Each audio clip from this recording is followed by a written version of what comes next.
the last 10 years or so has been, uniquely unsettling in a number of ways. I mean, there has been global, conflicts. There is Syria. All of a sudden, there was this ISIS, an entity which kind of decimated some borders. There was pandemic that was there, but there was also this election of Donald Trump, who actually ran on a completely nativist line. I mean, that's basically something like Make America Great Again.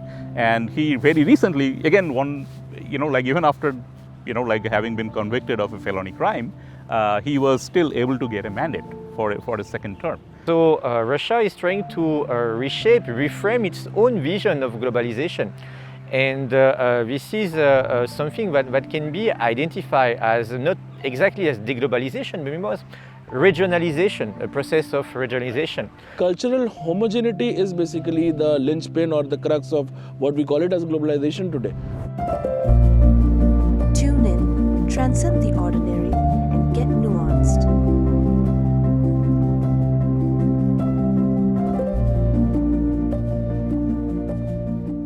Hello all. Humans have been separated by history and geography and culture in different ways. Over a period of millennium perhaps, or actually over a large period of time, what humans have been able to do is to reconnect with each other, even though they have been separated by geographies and many other different things.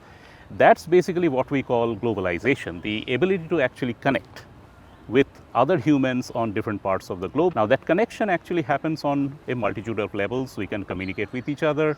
We could actually enjoy each other's produces and food. We could visit each other, we could travel each other. Sometimes we could even work in other countries.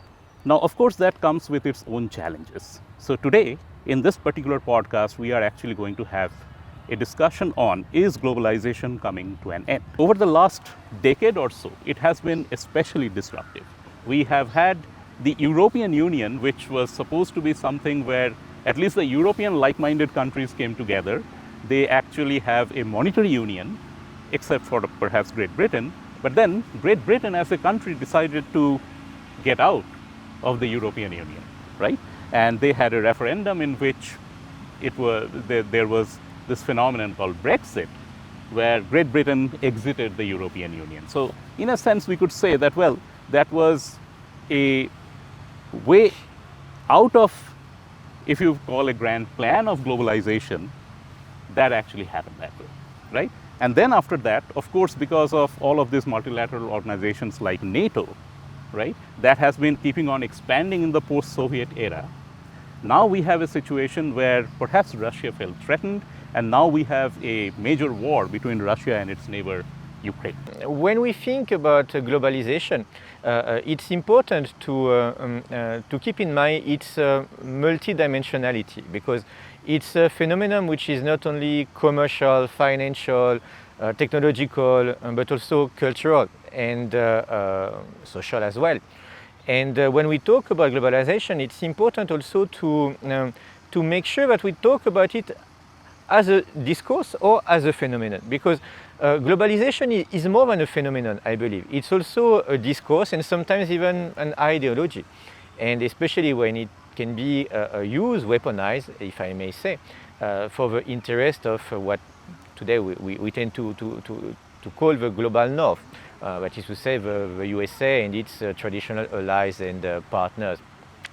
So I would say that this distinction from my viewpoint is important, especially within the framework of Russia-Ukraine confrontation, because even if globalization has not stopped from one day to the next after the beginning of war, more than 2 years ago already, the attitude toward globalization as a discourse changed in Russia, but not only in Russia, also among the traditional allies of Russia, such as Iran, China, Syria, or even further, because Russia is advancing its interest in Asia, in Africa as well, in Latin America at the moment. So Russia is trying to reshape, reframe its own vision of globalization. And this is something that can be identified as not exactly as de-globalization, but more as regionalization, a process of regionalization, where a regional entity sharing common values, sharing a common vision of the world, can unify their strength in order to build what we sometimes call a multipolar world order. Right. No, that's actually a fabulous point that you made, that globalization is not necessarily, like all the humanity has to come together to actually one view. It could be that there could be spheres of influence for each type of people and whatever they feel comfortable with. I mean, that's an important thing in an era of nation states. Like that's the reality that we have grown up with, that there are national identities, right? And they have their own systems, they have their own processes of governance, their own politics, and of course their own self-interest. So today we see that our world is majorly a global village. When we say it's a village, it's a combination of so many different characters, communities, ethnicities, languages, different kind of continents, different diversities, irrespective of the shape and size. This is in fact exactly how the United Nations is functioning today, with the help of all its international institutions, where they are essentially talking about that for us, everyone is equal. And whenever we have in fact started the entire talk and dialogue, and how we are moving into that very determined step of putting all the countries together, irrespective of the shape and size, irrespective of who your leader is, we are at least making sure that everyone is equal before ourselves. And that is what we practice in law as well. We talk about equality before law. For us, everyone is equal. Similarly, at the global stage, when we call it as a global village, we do not see who is the rich and poor. And in the words of Kofi Annan, who is the ex-Secretary of United Nations, he had a very pertinent point to put. He said that globalization would only succeed if whatever a rich is getting is also given to a poor equally. Whatever economic privileges you are giving to a rich, equally a poor community should also avail about it. So when we talk about something like global village, global community, international law, international relations, majorly we are trying to talk about that there is a disintegration. No doubt that there is a kind of a disintegration that we see, and we majorly call it for our viewers information as global north and global south. We have majorly fragmented the world into two halves, majorly dividing it into developed nations, which are the global north, and global south, like India, where we are sitting in right now, as a global south. Right. We majorly, but still, as much as global north and global south are divided, we want to abridge this gap. How are we abridging this gap is what globalization is all about. And a new term that is very much in fashion right now is globalization. How much we are actually making efforts, how are we actually making it a very proximate kind of a thing, so that each and everything is accessible to everyone out there, is majorly what it is. So that's what the role of international organizations is, role of United Nations is, that how well we are able to equip each and every one in making them realize everything. Rightly pointed out by you that ultimately it is the role of the nation states. Had it not been nation state, we wouldn't have come together as a family of nations, as a committee of nations concerned, and as earlier we used to call it as League of Nations, because we believed that after the two world wars we are going to prevent ourselves from the scourge of third war, and that is what is even given in the UN Charter, which says that every international institution must come together, and they have come together, no doubt, because of the Bretton Woods conference that we had. We have International Monetary Fund, we have World Bank, and also, like Dr. Julien pointed out, that we have regionalism now, which is in fact, correcting myself, is being termed in a negative light as regionalism. It is regionalization. It is an effort by each and every community to go out there and assess the privileges of what globalization has to offer. Today, I know, and as we talk today we have the Black Friday sale, a very famous Black Friday sale where we can buy all the products at a cheaper price while sitting in India. So whether you are sitting in India or a China or a Sri Lanka or an African nation, I have the accessibility to buy any product at a discounted rate. So yes, we are in a very, very formidable relationship, in a cordial relationship where we are coordinating ultimately. But yes, whenever we talk about the concept of nation state, ultimately the international relations, diplomacy, foreign policy is all about willingness. Right. It is about nations' willingness, how much you are willing to. How much you are willing to, and you are able to contribute towards all those policies, towards all those framework that you individually have to carve out. Not every time United Nations is going to come up and ask us to avail the benefits of globalization. But ultimately, it would be the efforts of the developing nations like us, India, developing or the developed nations like European Union, to come together, sit together on a round table and not just talk, but also make sure that yes, we are there for you. Right. No, those are very interesting points. I actually want to go into one of the things that you actually just touched upon, which is the global south and the global north, right? So the way that it has actually come about, and this is something that comes out of the economics growth literature research, is something like this, that, well, the countries that now comprise global north, they have had their opportunities to actually grow, to become developed nations. The standard of livings in those countries at this time are much better than what we actually call a typical country in the global south. Now, that has happened over a period of time. That has happened because of, like different types of innovations, but also what played a role was a bit of a colonial history. And this is very pertinent at this time, because this year the economics Nobel Prize winners are people that have actually spoken about the colonial history of development. Firstly, the countries themselves have grown well, like for instance England, like for instance other countries that you can think of.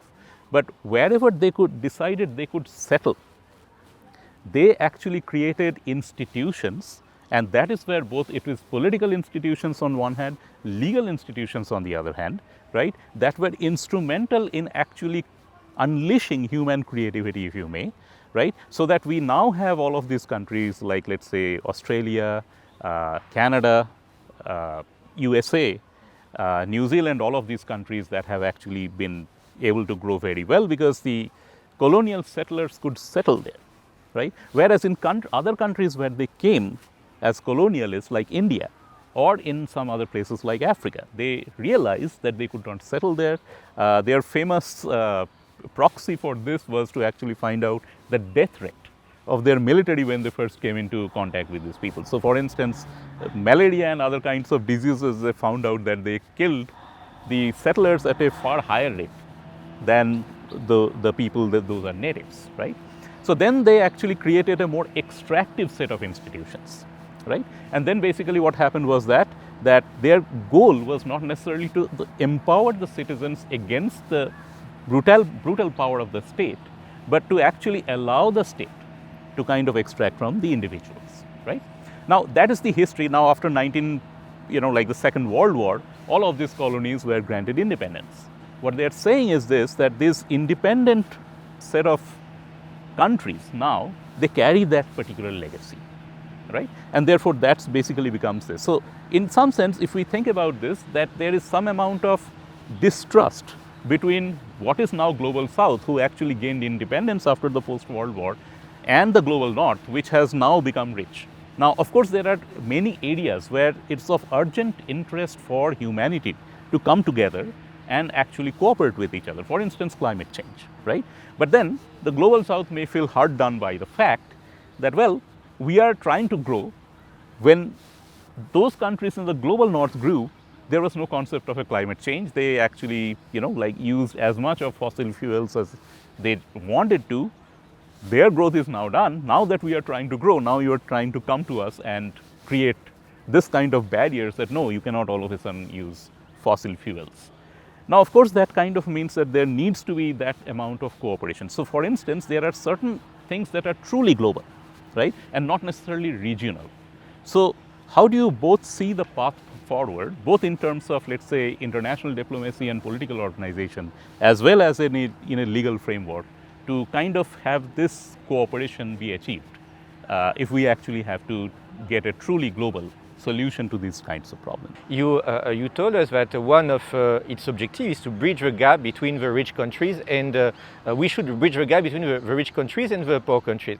And I couldn't help asking myself the same question. It's like, who are we? What does this pronoun define in this sense? Because I'm a political scientist, and in political science I would say that the most liminal, the most basic question that we always ask, it is, who are we and who are they? Because the politics begin when we make borders between us and them, when we identify who are like-minded people who share our interests, our ideas, and who are our enemies, if I may say, or rivals, or competitors. Behind this idea of globalization, I believe that no concept in political theory, in political philosophy, is ever neutral, is ever axiological, neutral, or innocent. And it is an idea, a concept that emerged in the global north, in the West. And globalization was shaped and driven by the West. So, to paraphrase a very famous statement from European literature, we often say that the smartest trick of the devil is to make us believe that he doesn't exist, actually. Don't you believe that by internalizing the fact that globalization should be positive, should help us to develop collectively, to enrich our society, it is behind the stage, hiding, the eternal global hand of a US-led world order in order to defend the interests of the global north against the global south. No, those are actually very, very, profound points. And I would, like to build on another set of events, right? So the last 10 years or so has been, uniquely unsettling in a number of ways. I mean, there has been global, conflicts. There is Syria. All of a sudden, there was this ISIS, an entity which kind of decimated some borders. It was short-lived, but again, we saw everything in the past decade, including right? pandemic, because exactly. it brought the world together literally. Precisely. So there was pandemic that was there, but there was also this election of Donald Trump, who actually ran on a completely nativist line. I mean, that's basically something like Make America Great Again. And he very recently, again, won, even after, having been convicted of a felony crime, he was still able to get a mandate for a second term. And that's kind of amazing to me. And he is of the view that United States perhaps should actually scale back its engagement in the multilateral forum. And his reasoning is kind of a little bit selfish, because he believes that the European partners are not necessarily chiming in with whatever they need to actually chime in. But that actually creates a different set of now possibilities in terms of the world order, right? So, but in those cases, what exactly could be a outline of a rule-based order? I mean, there was a particular rule-based order, and I think it's probably fair to say that those proponents of those set of rules have not always played by those rules, right? So now the question is this, that how do we actually then go forward? If we wanted to actually achieve a greater good, then there has to be a better enforcement of those kinds of rules that has been proposed. Yes. So like you took the example of United States, and it has a very rich, I could say, unfortunate history of not really following the multilateral approach, because ultimately whenever we are talking about globalization, we are concerned with every country together. We are concerned with the US and Bangladesh together, sitting on one forum and negotiating a deal on, let's say, climate change or supply chain management. But at the same time, we have seen that US has been pulling out of most of the multilateral agreements, including the very famous Kyoto Protocol, which was about an ozone layer depletion for climate change, because of, like you said, a selfish reason. But yes, international law, much they have borrowed from the political science, because had there been no political science or geopolitics, international law or UN wouldn't have survived, because it is only ultimately the interests of the various political communities which have brought them together, and of course how regional representation have been done. Because ultimately the charter itself reads that you have to protect the fundamental human rights and freedom of the people. And that is only possible once the government barges in. So we have some really good, which I can say on record, very less utilized international institutions. For example, we have ICJ, which is popularly known as World Court. Now, World Court has always been there to make sure that at least the countries are talking amongst themselves. They are developing an agreement, an argument amongst themselves, and then approaching the court, and then they'll ultimately issue what we call it popularly as provisional measures. And also we have International Criminal Court and other regional trade organizations which have made sure that at least you put it out in open to the countries concerned, including USA, that yes, you have to follow. And that is why it is a world order. That is why there are sanctions in trade. That is why we say that if you do not follow it, well, you have to bear the loss. But ultimately, this has also been bringing a more gap, because whenever someone says that I am going to put a sanction on you, the elephant goes much more larger in the room. You know, they say, oh, I will, no matter what you say, we are not listening to you. I am going to turn a blind eye and a deaf ear against you. So I think politically motivated, the things have become much more politically motivated. Law is there. Law is absolutely brilliant. The legal framework is there in almost every nook and corner of all the international institutions concerned, including WTO. But then again, it's about enforcement, which takes away the major chunk of the issue in hand, and that is how to enforce. Right, right. Yes. So how do we agree that we give up certain amount of powers and that we are all bound by the same rules when there is clear inequality in powers? I mean, that's a big kind of a conundrum that I think we are dealing with when it comes to, you know, like all of these multilateral organizations. So I wanted to just touch upon your views on another topic which has animated countries, right? And that's, I would probably say, immigration, right? Now, obviously, you know, like if you wanted to think about a global world of opportunities, right, then that probably envisions not just movement of goods and services, not just movement by multinational corporations of their capital bases into different countries, but also perhaps the ability of people to perhaps seek, you know, like better lives elsewhere. I mean, of course, it's a fact of accident where we are born, right? And then, of course, in most cases, people lead their lives throughout their lives in that particular country of their birth, right?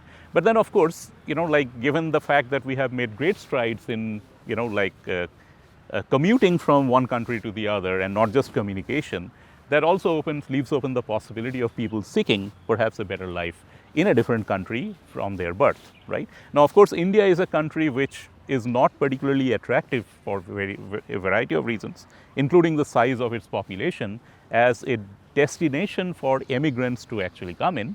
But of course, there are plenty of Indian immigrants, right, that actually go to some other countries and settle there. But of course, Europe has been a continent where people, for this particular reason of disparity in conditions and of course the domestic violence that they may face in their own countries, Europe has of course experienced a lot of immigrants coming into its borders, right? And that has of course shaped and animated the recent political, you know, like events in Europe. So Julien, if you have any thoughts about, you know, like being a European yourself as well as somebody who studies politics, what are, you know, like if you can share some of your thoughts? Well, first of all, I would say that on this particular point, I will disagree with my colleague because I'm an immigrant in India. So if India was not attractive, I wouldn't be here, right? That's wonderful. Yeah, thank you. Point taken. That's I stand corrected, at least in that so, sense. if I'm here, it is because I believe that there are a good reason for me to live and to participate in the collective at my very small level of collective development of our country. It was just a joke. I believe that migrations in general have always been in the picture. It's not a very recent phenomenon. What changed it is the rise of technologies after the Industrial Revolution in Europe in the 19th century with the steam engine, for example, and then later with the construction of the first planes, and it increased, it accelerated the proliferation of migration, but it's not a new phenomenon in human history.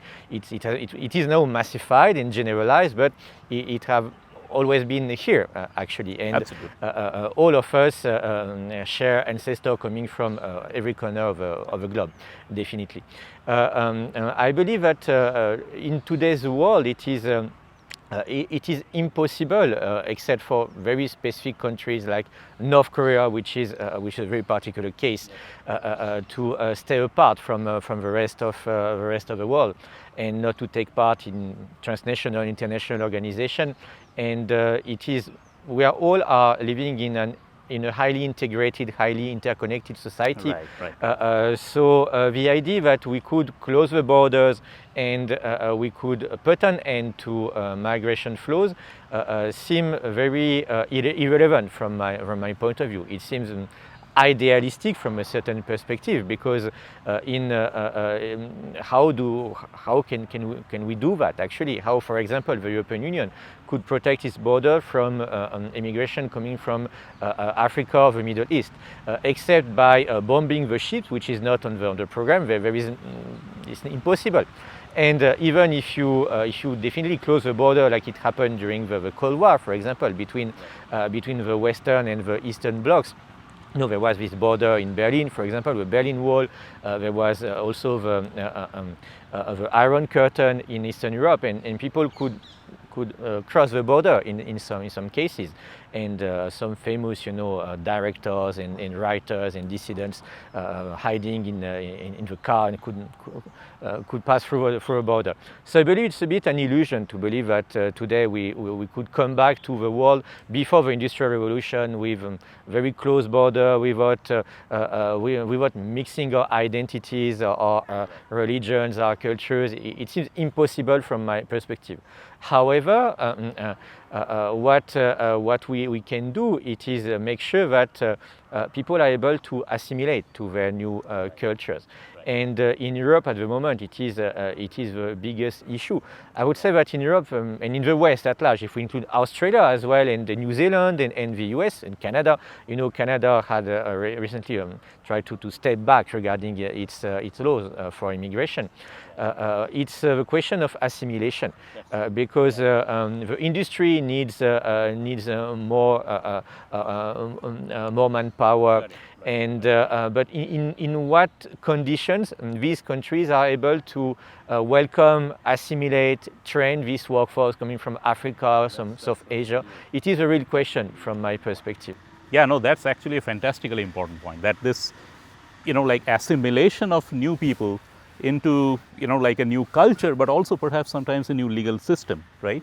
That, like the countries where they are emigrating from, they might have a completely different political setup, they might have a completely different kind of a legal system, and once they are there, they have this massive challenge of, firstly to actually make a living in a country that they perhaps at least find culturally somewhat alien to them. But then there are values, then there are, like sort of navigating the legal system, and then there are of course people that are in that country, right, that may not actually have a particularly great deal of familiarity with, like the countries that, the people that are emigrating, and therefore that creates this bit of tension, right? So I think there are different, of course, like legal systems also, right? So if we wanted to actually have some idea about those, so there is this, of course, this common law that actually derives from, let's say, like the European system. But then there are other legal systems that are much more in vogue in, let's say, Germany and France and things like that. So in your estimation, how do you see that actually going forward? Do you see that there will be a lot more harmonization of legal system, like in times to come across countries, or do you believe that there would be this kind of wide heterogeneity, not just in the legal, of course in implementation, right? Different states have different capacities for implementation of their laws, but in the way the legal system is written. Absolutely, it's a very pertinent point that you have raised, Doctor, because the thing is, immigration is right now the hotbed of what we call it as globalization, because that is the only way that we can achieve the interconnected ways of reaching to the place we want, or in simple terms we could say it as cultural exchange. So what immigration makes is international as transnational. That's how there is a change in terminology today, that we call it as transnational law or transnational cooperation. Right. How? Because there are so many stakeholders involved in this one single process of immigration. If there is an aggrieved group who wants to leave their country because of the lack of opportunities, because of lack of legal system, not a stable government, or let's say not a good political leader who is heading them. They will immediately want to hunt for a better place. And this is the result, and this is the knack point, in fact, of why an immigration happens. And that is why laws automatically come into the front, because what we popularly call it today as human rights. Because immigration is today one of the biggest human right concerns. That's actually a very, very important one. Because human rights basically means that these are the birth rights. They're inalienable, they're indivisible. No one can take it away from you. And hence, if I am today moving to a neighborhood country of mine, I have all the right, and the other country has all the right as well as duty to accept me the way I am and educate me, aware me with all the laws, all the policies, all the benefits that you have made it available for your other citizens. There shouldn't be any heterogeneity, like you said. Cultural homogeneity is basically the linchpin or the crux of what we call it as globalization today. So we have many such laws which thankfully, and a good thing for our international community is that most of the countries have signed and ratified. For viewers' information, ratified basically means that a country agrees that I am going to make a law on it back in my legal system. So for example, if US is ratifying a particular human rights instrument, they'll say that I'll make an act in my country to protect the interest of the immigration and the migrants concerned. So that is why there is a good sense of human right network that we have, human right legal framework that we have.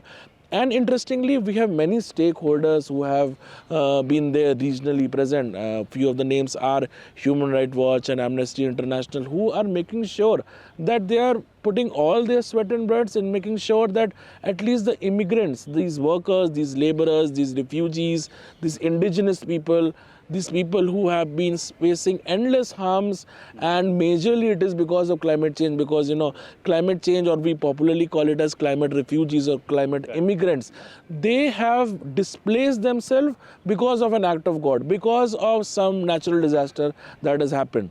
There is no one to voice their concern. The only means and methods that they'll have is they'll have to mobilize themselves. They'll have to make themselves move to another better place in search of better opportunities. And the other government who have also been a party to these human rights treaties and conventions and legal instrument concern have to make sure that their government also intervenes. So if you have a law, well, European Union has so many good laws which even India is taking inspiration from. But at the same time, the thing is, they have to make sure that the stakeholders are not entering into any corrupt practices. They are also moving out in the field and actually helping those people who are at distress. Majorly the examples that you discussed, Dr. Julien, regarding the crisis that Europe is currently suffering from, and it is a timeless crisis because we have been seeing that lots and lots of migration is happening from the African nation, majorly the North African nation. And North Africa has been a hotbed of all the corruption, all the religion, extremism, all the kind of maladministration and all the kind of genocides, murders, crime against humanity that the world has seen till now. So that is why we have seen a new concept today which we call it as non-state actors. That is, let's say I am not belonging from a government, but I am a non-state actor. Government doesn't recognize me, but I'll go out and help these people who are migrating towards my land concern. We popularly call them as human rights defenders. Right. They will compromise their money, they'll compromise their jobs, but they'll make sure that people who are coming to my country, coming to my land, they should be given those basic set of opportunities. For example, if they see that there is a pregnant woman who is migrating towards their land concern, basic health rights, basic medical rights will be awarded to her, will be given to her, basic recognition would be given to them that, okay, you may use these facilities, we have it for you. Right, right. No, that's that actually puts into focus the minute details of the work that actually goes on to facilitate a lot of these things that we actually take for granted when we discuss something like a globalization. I mean, it's not something that we can just sit and discuss, but there are people on the ground that are actually making a lot of these things actually possible. In terms of the possibilities, so I think let me come back once again to Julien about something that today in the world of social media, right, that's where I think it allows me to essentially have a maybe even one-sided, but still a conversation with somebody like the like the richest man in the world, let's say Elon Musk, who is actually owning the particular social media website now called X.com, formerly Twitter.com, right? But this obviously at some point people thought that, like the internet and the connectivity that it offers would actually bring people together. The evidence on that has been decidedly mixed. It has actually sometimes led to greater degree of polarization among people and fracturing of countries along very stark ideological lines, right? So going forward, I think like whatever whatever Professor Abhinav envisions as a very idealized scenario of where the globe comes together, right? And it has to, if it has to come together in a non-coercive way, right? How do you see the role of the political system in different countries to actually facilitate this, or do you think that's an ideal that is probably not realistic to pursue? Well, personally, I tend to believe that it is an ideal, definitely, and but we should always tend toward ideals. And as human beings, we are not gods, we are not perfect, so we commit mistake trying to applying these ideas. Sometimes it has also negative consequences. And but as you have perfectly mentioned, Professor, I believe that the rise of the internet and the rise of social media after 2007, 2008, when the smartphone were introduced in the market, totally changed our relation to the rest of the world. Because in one click, it became extremely easy to connect with someone living in Indonesia, in the US, in Canada. But at the same time, each of us, every morning we wake up, we open our mail or we open our browser, and we are given some specific news. And these news have been framed. They don't fall from the sky, right? And they have been framed by people who have, or AI sometimes, who have interest in exposing us to this kind of news. And we tend to visit the same website, to be exposed to the same media, to discuss with people with whom at the end we agree. And it creates some kind of bubble. We live in bubbles, in separate bubbles. And when we face information that sometimes challenge our certainties or our worldviews, it can trigger us. It can create some kind of anxiety, and as a response, we get angry and we want to jump on our phone or on keyboard and just try to start some kind of a virtual fight with people who disagree with our opinion.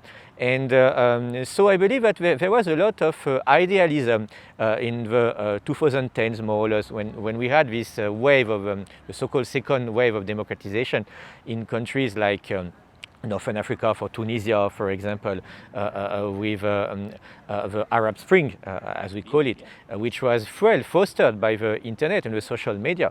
And many people were thinking that Facebook was going to emancipate and liberate the rest of the world. Only a couple of years later, I remember one of a very influential American thinker called Evgeny Morozov, who was born in Belarus, wrote a book called something like the internet, the revolution will not start on the internet. And there was a backlash, and because authoritarian states learned how to cut the internet, how to control the social media, how to use fake news, how to use bots run with AI in order to spread propaganda at their advantages. And now we live in a world where it is extremely difficult to know what is true and to distinguish truth from non-truth. Right. I even don't dare to say, truth or fake, truth or non-truth, or fake or non-fake, because everything has been merged, everything has been combined. And with AI, you can make Joe Biden or Donald Trump speak words that they have never said. You can make a demeaning video of your co-workers. I have specific shots of Dr. Abhinav and Dr. Shamim. I'll share with you later. You can figure out many things like that. So it's very hard now to create some kind of consensus, political, social, cultural consensus in any country in the world, because technology is out of control. And when in a country you don't have a consensus, you don't have some kind of very core ideas, moral ideas that can unify the nation, it leads to division. It spreads the seeds also of contention. And if the polarization is accelerates and becomes unmanageable, it leads to a situation like in the US today or in Western Europe, where you have literally cultural wars, as we say. Yeah. No, that's a fantastic point. And now I want to actually come back to Professor Abhinav about this particular issue. That what he very rightly pointed out, that this technology has proliferated without much of a legal oversight, if you may, right? And like if it's an uncontrolled beast, then like it could actually lead to like consequences that perhaps we don't necessarily desire. So for globalization perhaps to succeed, to actually like take it to the logical course of the ideals that you envisioned in your last set of statements, how do you see the legal framework coming to actually control this type of proliferation of technology, and how can it like be used for the greater good?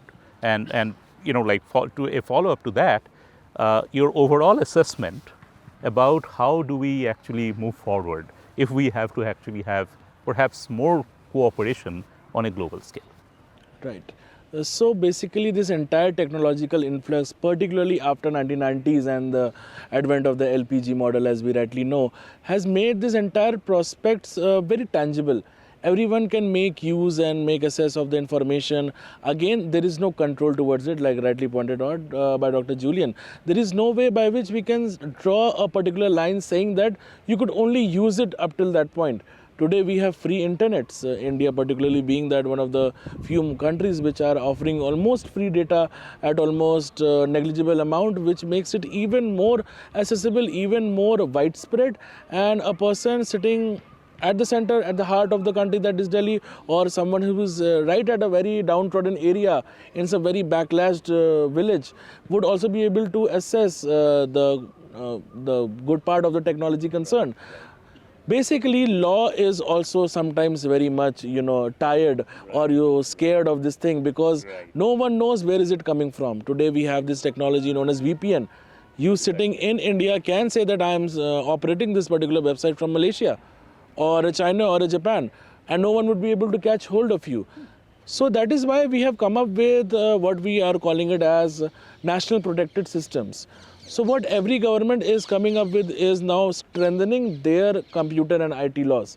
And India in particular has done many significant steps where they have strengthened their IT law and data protection laws as well, so that they may at least make the users aware that whatever you are doing has to have a boundary. Right. You cannot assess and share every information to everyone, or else, like it is already there out in the open, the internet is operating us and we are not operating the internet. It is no more deep learning from us, but they are studying us. Like the moment we end this particular conversation, I'm sure the first notification on our respective phones would be about globalization and some very recent development or non-development about it. So we have strengthened the laws.